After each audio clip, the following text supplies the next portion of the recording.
मर जाएंगे, भीख मांग लेंगे, नमक रोटी खाएंगे, पर भाजपा में नहीं जाएंगे। जितने लोग मंदिर जा रहे हैं वो कौन लोग हैं? सब अति पिछड़ा दलित लोगों को देखिए। उनको लगता है कि वहां मंदिर गए, भगवान से भेंट हो गया और इनका कल्याण हो गया, नौकरी लग जाती है, नौकरी लग जाएगी, बेटा हो जाता है, जबकि ऐसा कुछ नहीं होता। घर किना जाता है, ऐसा कुछ नहीं कर्जा होता। उतर जाता है, ऐसा कुछ नहीं होता। भाग खुल जाता है, ये सब भ्रम है, बेटी का ब्याह हो जाता है। ये सब मनुवादी मानसिकता के लोग का फैलाया हुआ तंत्र है, ताकि ये सब लोग उसी के फेर में फंसे रहे और हम विकास करते रहे और ये विनाश की ओर जाता रहे। जहां जहां चुनाव हो गया, हिंदू खतरे से बाहर निकल जाता है। अच्छा। जैसे ही चुनाव आता है, हिंदू खतरे में आ जाता है। चुनाव की जब प्रक्रिया शुरू हो जाएगी, हाँ, तो पूरे बिहार में हिंदू खतरे में हो जाएगा, हिंदू खतरे में आ जाएंगे। हाँ। कोई घर परिवार बहुत खुशहाल जीवन जी रहा है, अब मान लिया जाए किसी बच्चे का डीएनए टेस्ट होता है, अब पता चल जाता है कि वो बच्चा किसी और का है, तो खुशहाल परिवार का क्या होगा? ऐसे तो ये सुप्रीम कोर्ट में एक एक्ट भी आया था कि शादीशुदा महिला अगर किसी और के साथ उनका अफेयर भी रहता है तो इसको वैध माना जाएगा। हाँ, शारीरिक संबंध भी बनाती है तो वैध माना जाएगा, उस पर कोई आपराधिक मुकदमा नहीं हो। तो मान लिया जाए कि जो बच्चा का डीएनए टेस्ट होगा और पता चल जाता है कि, तो वो पूरा घर परिवार तो तहस नहस हो जाएगा। तो इसी तरीके से क्या जरूरी है कि पूरे हिंदुस्तान में ये मंदिर मस्जिद का जहां जो है वो उस तरीके से रहने दिया जाए। देश में एक नया प्रचलन चल पड़ा है, जिसको मन हुआ वो एगो कोर्ट में पिटीशन दे देगा कि फलाना जो मस्जिद है उस मस्जिद से पहले वहाँ मंदिर था, अब इसको सर्वे किया जाए।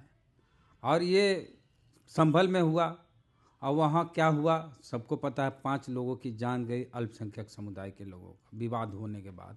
अजमेर शरीफ पर भी दावा ठोका गया, अब तो जामा मस्जिद पे भी दावा ठोका जा रहा है। तो क्या होगा इस देश का और इस देश की राजनीति का? क्या इसी तरह हिंदू मुस्लिम हिंदू के नाम पर इस तरह की लड़ाई होगी, इस तरह के दावे किए जाएंगे मंदिर मस्जिद के नाम पर? तो मुकुल आनंद जी हमारे साथ हैं, अति पिछड़ों के नेता हैं बिहार के, जो ठठेरा, मल्लाह, बढ़ई, कुम्हार और जो बढ़ई होते हैं, नाई होते हैं, इस तरह के जो पचपौनिया जाति होती है, जो असंगठित है उसको संगठित कर रहे हैं। और इनकी पार्टी है जनतांत्रिक समाज पार्टी, जिसके वे राष्ट्रीय अध्यक्ष हैं। और ये बड़ी चिंता जाहिर कर रहे हैं कि हमारे समाज के लोग, खास करके पिछड़ा और अति पिछड़ा, इस सब मामले में रहते हैं। और मंदिर के पुजारी होते हैं पंडित जी, और मंदिर की लड़ाई लड़ते हैं अति पिछड़ा समाज के लोग, पिछड़ा समाज के लोग। दलित तो खैर समझदार हो गए हैं बाबा साहब को पढ़ के जान के। तो मुकुल आनंद जी से जानेंगे कि ये जो मामला चल रहा है, संभल में हुआ, अजमेर शरीफ, अब जामा मस्जिद पे दावा ठोका जा रहा है, तो आप भी तो हिंदू हैं, हाथ में कलावा पहने हुए हैं, आप काहे ने कूद जाते हैं इन लड़ाई में कि कहाँ कहाँ है मंदिर, निकालो, खोदो, सर्वे करो, कोर्ट में जाओ? आपका बहुत बहुत धन्यवाद। लेकिन हम लोग बुद्धिजीवी लोग हैं, हम लोग समझ गए हैं कि भाजपा एक कम्युनल पार्टी है और अति पिछड़ा समाज को या पूरे हिंदुस्तान के जो भी वंचित समाज है उसको मंदिर मस्जिद गुरुद्वारा करने से काम नहीं चलेगा। उसको एजुकेशन चाहिए, उसको इंडस्ट्री चाहिए, उसको अपना सर्वांगीण विकास चाहिए। ये मंदिर का काम, ये जिनका व्यवसाय है, जैसे भाजपा के व्यवसाय है राजनीति करना, मंदिर मस्जिद करना, क्योंकि वो कम्युनल पार्टी है और इसी के आधार पर उसका वोट बढ़ेगा। तो वो अपने वोट को बढ़ाने के लिए अभी तो 3 ही जगह की बात आ रही है, ये काम धीरे धीरे करके ये पूरे हिंदुस्तान में करेगा। और जहाँ जहाँ, जैसे बिहार में आप देख लीजिए, 4-5 महीना के बाद यहाँ चुनावी सुबुगाहट होगा। इसीलिए तो हम आपके पास आए कि अगले साल बिहार में चुनाव है। ये जो कहीं बिहारों में कहीं सर्वे होने लगे कि कहाँ कहाँ भाई देखो देखो देखो देखो देखो, वहाँ मस्जिद है, वहाँ मंदिर होगा। वही मैं बता रहा हूँ कि 4-5 महीने के बाद, जैसे सब जगह हो रहा है ना, जहाँ जहाँ चुनाव होता है वहाँ हिंदू खतरे में आ जाता है। अच्छा। और चुनाव खत्म होते ही वो सारा सिस्टम खत्म हो जाता है। तो जैसे बिहार में भी चुनाव होने वाला है, 4-5 महीना के अंदर में आप देखेंगे कि बिहार में भी हिंदू खतरे में है। जैसे महाराष्ट्र में चुनाव हो गया, झारखंड में चुनाव हो गया, जहां जहां चुनाव हो गया हिंदू खतरे से बाहर निकल जाता है। अच्छा। जैसे ही चुनाव आता है हिंदू खतरे में आ जाता है। तो 4-5 महीने आप अभी खतरे में हैं। हाँ, पूरे बिहार अभी नहीं 4-5 महीने के बाद जब यहाँ डेंजर जोन में आएंगे। हाँ, चुनाव की जब प्रक्रिया शुरू हो जाएगी तो पूरे बिहार में मतलब यहाँ हिंदू खतरे में हो जाएंगे, हिंदू खतरे में आ जाएंगे।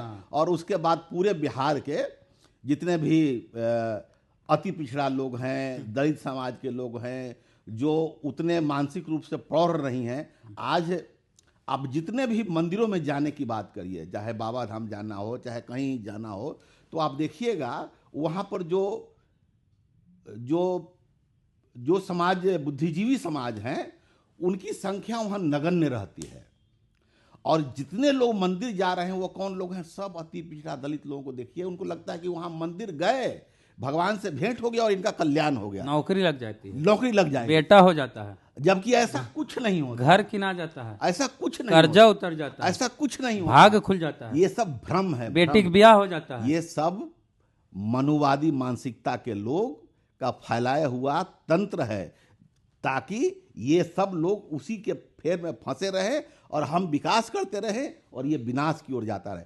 मुझे एक बात बताइए, हाँ, पूरे हिंदुस्तान में, भारत बोलिए, पूरे भारत में 29-30% ऐसे अति पिछड़ा दलित लोग हैं जिनके पास जमीन का कोई भूभाग नहीं है। तो आखिर इनके हिस्से का जो जमीन था वो कहाँ चला गया? बाकी जितने जिनके पास 100-100 बीघा जमीन है, 200-200 बीघा, जो 500-500 बीघा जमीन है, वो पैदा हुए थे तो लेके आए थे, कहाँ उनके पास जमीनें कहाँ से आ गई और हम लोगों के पास जमीनें क्यों नहीं है? मांझी जी तो बोले थे कि दलित आदिवासी इस देश के मूल निवासी है, तो जो मूल निवासी सब जमीन तो उसी का था। तो मूल निवासी हैं हम लोग, तो जमीनवा तो हम ही लोगों का होना चाहिए था ना। तो जमीनवा हम लोगों का है ही नहीं, जमीनवा सब फॉरवर्ड ही के पास कैसे चला गया?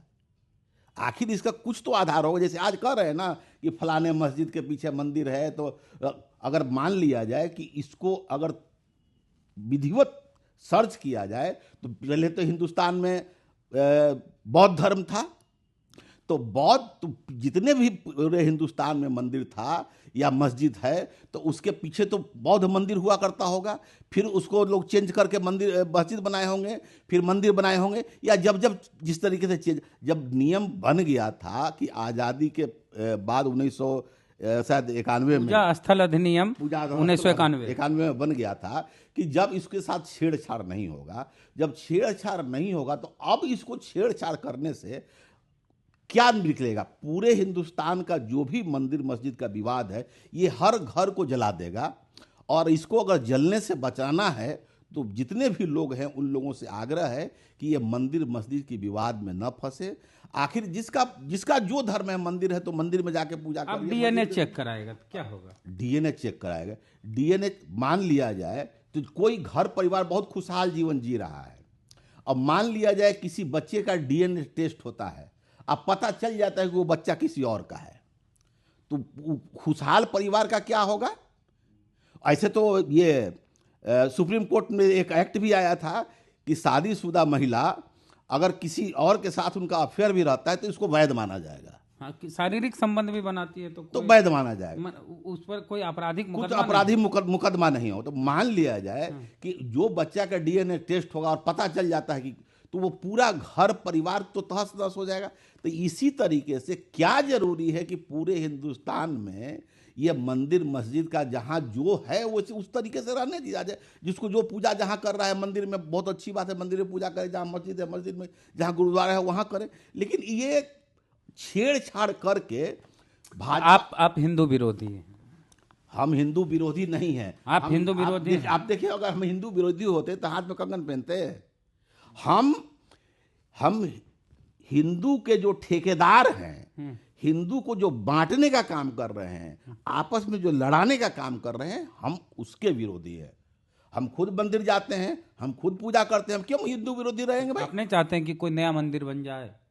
मंदिर तोड़ के अगर मस्जिद बना होगा तो? अरे भाई, तो हम ये नहीं ना चाहेंगे कि मस्जिद को तोड़ के मंदिर बने। हम एक नया मंदिर कहीं और बना देंगे, जगह की कमी है हिंदुस्तान में।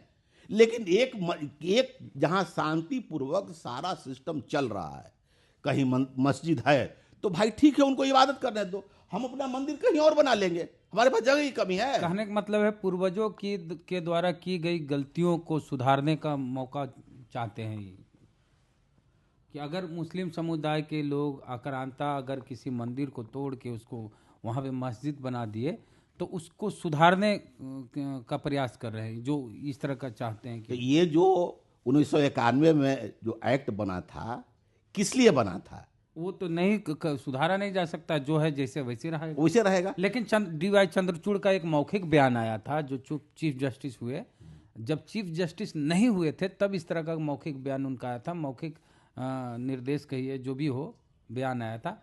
उसमें वो बोले थे कि ठीक बात है कि पूजा स्थल कानून ये इजाज़त नहीं देता है कि किसी भी स्ट्रक्चर को तोड़ा जाए, लेकिन वहाँ पहले क्या था ये जानने का अधिकार आपसे छीना नहीं जाता है। इस कानून में आप जान सकते हैं कि मंदिर था कि नहीं था, मस्जिद से पहले वहाँ क्या था, ये जान सकते हैं। नहीं, ये विवाद का विषय है, ऐसा बयान दे के उन्होंने गलत किया है। इससे क्या होगा, पूरे देश में हिंदू मुस्लिम के बीच में बगावत होगी। मान लिया जाए कि ठीक है कोई मंदिर ही है और कोई जाके क्लेम करता है, हाईकोर्ट में केस दायर करता है कि नहीं इसके नीचे मस्जिद था, तो उसको जब तक खोद खाद नहीं किया जाएगा, उसके स्ट्रक्चर में कोई चेंज, स्ट्रक्चरल चेंज नहीं किया जाए, तब तक कैसे पता लगाया जा सकता है? एक एक अति पिछड़ा को बोल रहा हूं और एक एक दलित को बोल रहा हूं कि इन सब तरीके के विवादों में बिल्कुल ही शामिल नहीं होना है। मंदिर मस्जिद का काम जो है ये भाजपा को करने देना है और भाजपा से जितनी दूरी बना के रखिए। भाजपा को वोट देते हो तुमसे कहिए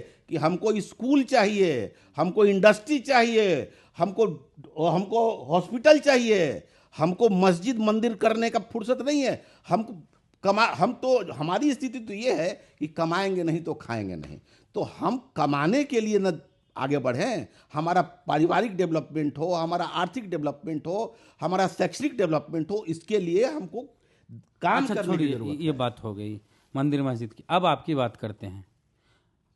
आपके बारे में कहीं चर्चा उर्चा है कि आप बीजेपी में जाएंगे? इस जीवन में मर जाएंगे, भीख मांग लेंगे, नमक रोटी खाएंगे, पर भाजपा में नहीं जाएंगे, क्योंकि ये कम्युनल पार्टी है। हम लोग कभी नहीं जा सकते भाजपा में। राजद में भी कभी नहीं जाएंगे। क्यों?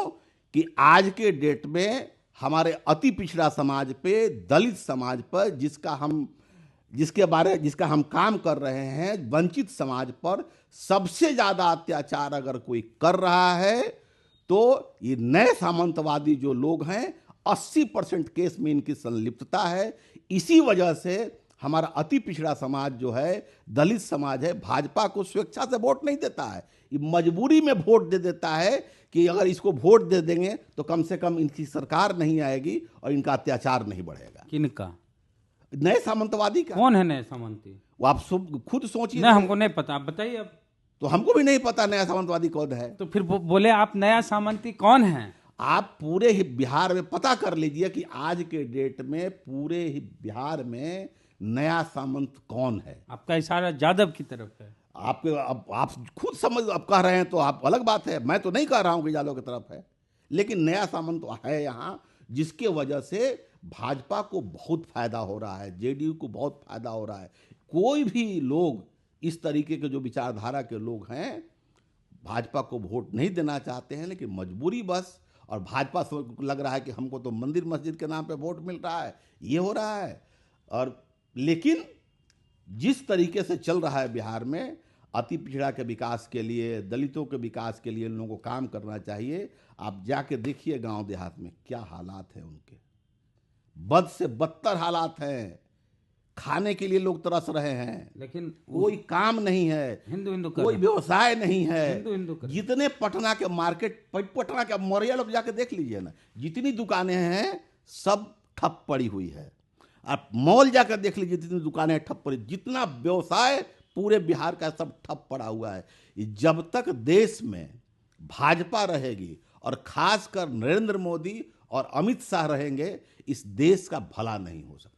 गणतांत्रिक समाज पार्टी के राष्ट्रीय अध्यक्ष मुकुल आनंद जी से बातचीत किए। अति पिछड़ों के नेता हैं, पचपौनिया जो बिहार में रहते हैं, पचपौनिया समझते हैं। बढ़ई, ठठेरा, कुम्हार, बढ़ई, इस तरह की जो जातियां हैं, नाई, उसे पचपौनिया कहा जाता है।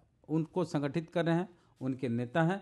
और इनका कहना है कि मर जाएंगे, मिट जाएंगे, नमक रोटी खा लेंगे, लेकिन भाजपा में नहीं जाएंगे। भाजपा में नहीं जाएंगे। आरजेडी में बोल रहे हैं कि नहीं जाएंगे। तो पूरी बातचीत को लेकर क्या कहना, प्रतिक्रिया अपने दीजिए कमेंट बॉक्स में। जय भीम, जय भारत।